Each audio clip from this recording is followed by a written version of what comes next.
In June 1972, a woman appeared in Cedars-Sinai Hospital in nothing but a white, blood-covered gown. Now this in itself should not be too surprising, as people often have accidents nearby and come to the nearest hospital for medical attention. But there were two things that caused people who saw her to vomit and flee in terror. The first being that she wasn't exactly human.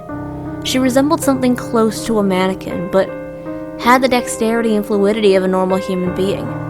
Her face was as flawless as a mannequin's, devoid of eyebrows and smeared in makeup.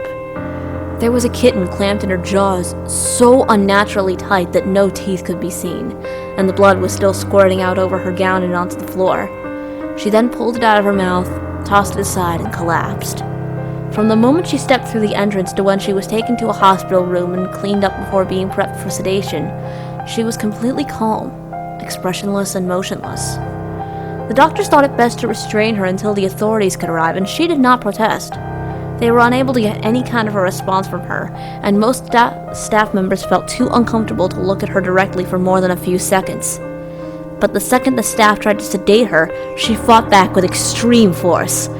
Two members of the staff had to hold her down as her body rose up on the bed with that same blank expression. She turned her emotionless eyes towards the male doctor and did something unusual.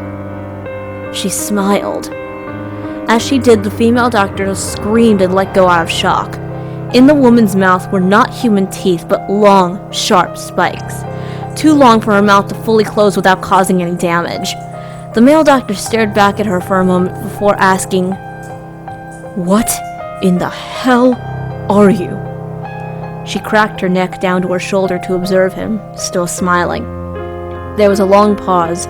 The security had been alerted and could be heard coming down the hallway. As she heard them approach, she darted forward, sinking her teeth into the front of his throat, ripping out his jugular and letting him fall to the floor, gasping for air as he choked on his own blood. She stood up and leaned over him, her face coming dangerously close to his as the light faded from his eyes. She leaned closer and whispered in his ear, "I am God." The doctor's eyes filled with fear as he watched her calmly walk away to greet the security men. His last ever sight would be watching her feast on them one by one. The female doctor who survived the incident named her the Expressionless.